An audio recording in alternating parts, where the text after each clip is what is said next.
Assalamualaikum warahmatullahi wabarakatuh. Di sini kami dari kelompok 9 ingin memaparkan tentang chapter 16 yaitu partnership yang beranggotakan pertama ada Vincentius Marvelio dengan NPM akhir 169, yang kedua ada Rizky Eko Yuspito dengan NPM akhir 278, lalu ada Mutiara Dwi Akmalia NPM akhir 283, yang terakhir ada Francisca Fitriani dengan NPM akhir 293.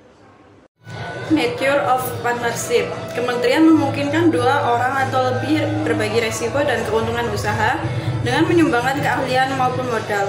Bentuk ini banyak dijumpai di berbagai sektor bisnis termasuk jasa, perdagangan, manufaktur, dan profesi seperti hukum, medis, serta akuntansi. Partnership karakteristik.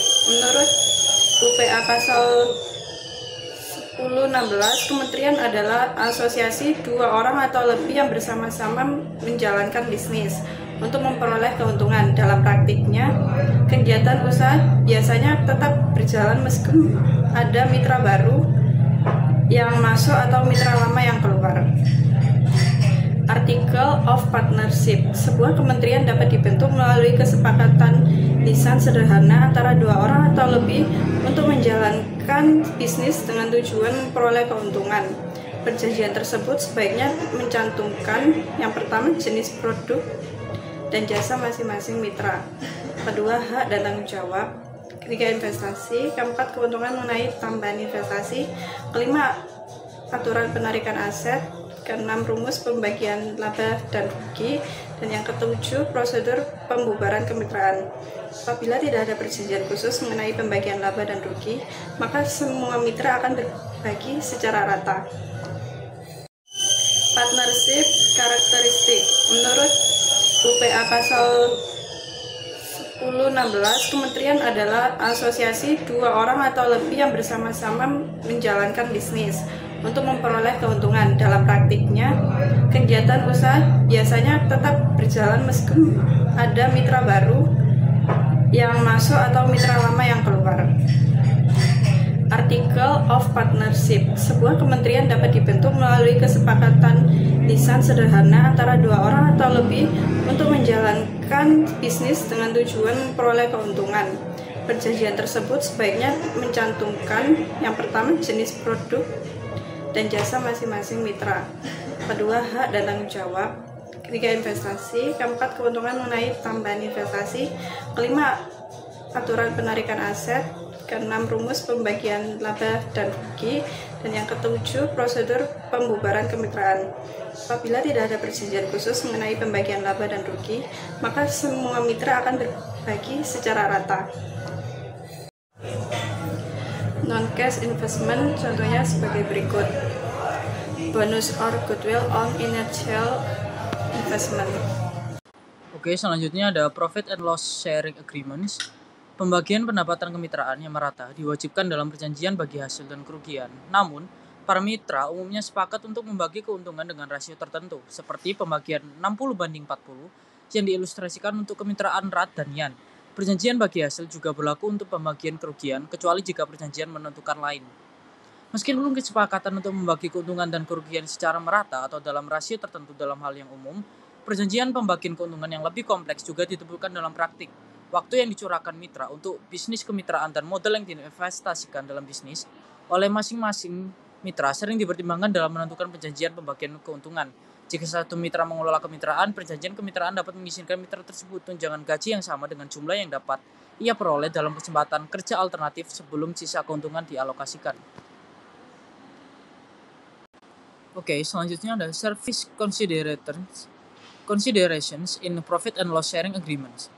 Sebagaimana disebutkan sebelumnya, seorang mitra yang mendedikasikan waktunya untuk bisnis kemitraan, sementara mitra lainnya bekerja di tempat lain, dapat menerima tunjangan gaji. Tunjangan gaji juga digunakan untuk mengkompensasi perbedaan nilai wajar talenta para mitra yang semuanya mendedikasikan waktunya untuk kemitraan. Variasi lain dalam perjanjian bagi hasil dan kerugian memberikan tunjangan gaji kepada mitra aktif dan bonus kepada mitra pengelola untuk mendorong maksimalisasi laba. Oke, selanjutnya ada capital as a factor in profit sharing agreements. Kontribusi modal para mitra yang sering dipertimbangkan dalam perjanjian bagi hasil dan kerugian. Jika modal akibat dipertimbangkan dalam pembagian pendapatan persekutuan, perjanjian bagi hasil harus spesifik mengenai konsep modal yang akan diterapkan. Misalnya, modal dapat merujuk pada saldo modal awal, saldo modal akhir, atau saldo modal rata-rata. Selain itu, terdapat beberapa interpretasi mengenai saldo modal rata-rata, dan saldo modal dapat ditentukan sebelum atau setelah akun penarikan ditutup pada akun modal para mitra. Nah, ketika saldo modal awal digunakan dalam mengalokasikan pendapatan persekutuan, investasi tambahan selama periode akuntansi mungkin tidak disarankan kepada mitra yang melakukan investasi tersebut. Tidak dapat diberi kompensasi dalam pembagian pendapatan hingga periode berikutnya. Masalah serupa muncul ketika saldo modal akhir digunakan investasi akhir tahun didorong dengan dimasukkannya saldo modal dalam menentukan bagian pendapatan masing-masing mitra, tetapi tidak ada insentif bagi mitra untuk melakukan investasi sebelum akhir tahun. Selain itu, tidak ada penalti untuk penarikan jika jumlah yang ditarik diinvestasikan kembali sebelum akhir periode.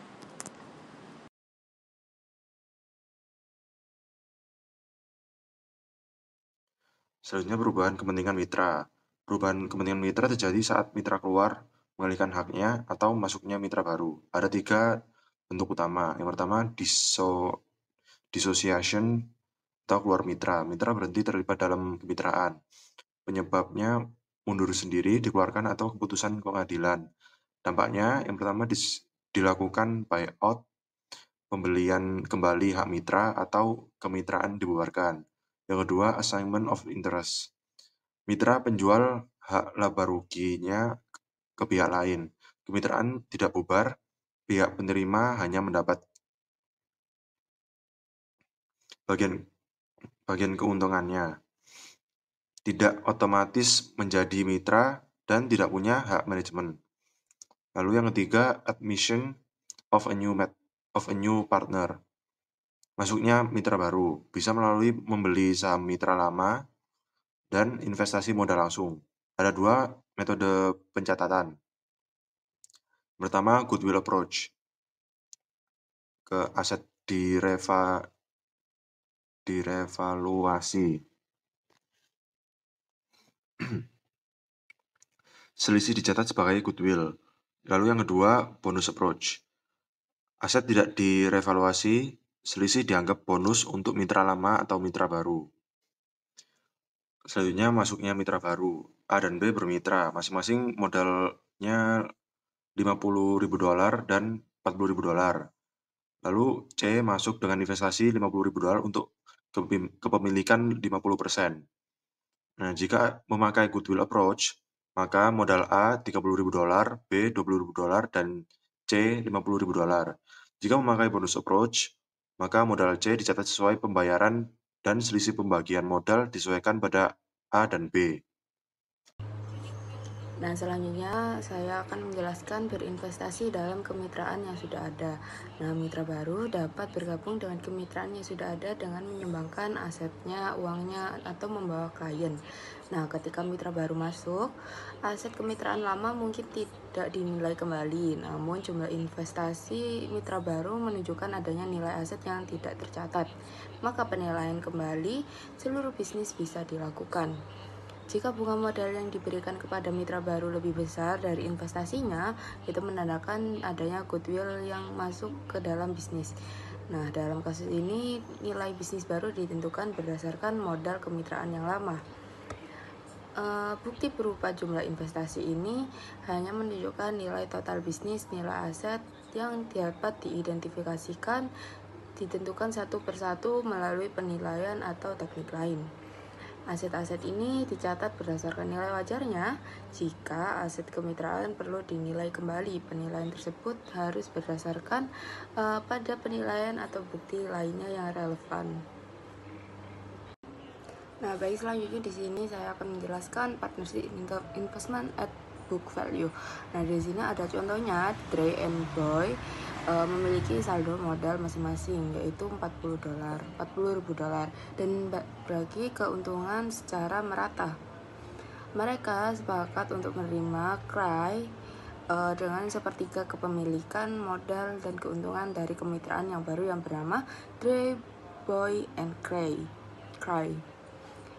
dengan investasi tunai sebesar $40.000. Nah, investasi dari Cray yang sebesar $40.000 sama dengan kepentingan modal yang dia terima.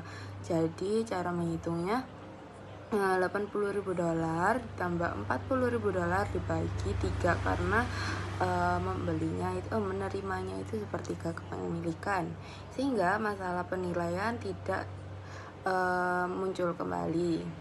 Investasi Cray dicatat dalam pembukuan kemitraan sebagai berikut. Jurnalnya yaitu cash 40.000 pada Cray Capital atau modal dari Cray yaitu 40.000. Nah, yang kedua ini jika partnership aset revalued goodwill to all partner. Nah, di sini asumsinya bahwa Dre and Boy memiliki saldo modal masing-masing sebesar $40.000 dan berbagi keuntungan secara merata. Sepakat untuk menerima Cray dengan sepertiga kepemilikan dalam modal dan keuntungan kemitraan baru dengan investasi tunai sebesar $50.000. Nah, karena Cray bersedia menginvestasikan $50.000 untuk sepertiga kepemilikannya dalam aset tercatat sebesar $80.000 ditambah investasi sebesar $50. Jadi 80 ditambah 50 kan ketemu $130.000. Implikasinya adalah kemitraan lama memiliki aset yang tidak tercatat. Maka jurnalnya seperti ini, yaitu goodwill di debit 20.000, lalu Dre capital modalnya Dre ada 10.000, modalnya Boy ada 10.000 di kredit. Lalu itu tadi untuk mencatat nilai aset yang dikontribusikan. Untuk mencatat investasinya Cray yaitu cash pada Cray capital masing-masing 50.000. Nah, selanjutnya di sini bagaimana partner aset ini nggak bervalue, nggak revalued. Nah, di sini jurnalnya cash itu tadi 50.000 kan investasinya. Terus untuk modalnya Dre 3.333, untuk Boy Capital sama 3.333. Lalu buat yang Cray Capital dia 43.334. Itu untuk mencatat Cray investment the partnership and to allow Dre and Boy bonus to under unrecorded asset value. Selanjutnya partnership asset revalued itu jurnalnya cash 50.000 pada goodwill karena ada goodwill 3.333. Terus untuk mencatat modalnya Cray yaitu sebesar 53.333. Yang terakhir di sini ada partnership asset not revalued. Di sini jurnalnya yaitu cash pada cash Dre Capital sama Boy Capital. Cashnya 50.000, capitalnya 1.000, Boy juga 1.000. Untuk Cray Capitalnya mendapatkan 52.000. Sekian pemaparan dari kelompok 9. Terima kasih. Wassalamualaikum warahmatullahi wabarakatuh.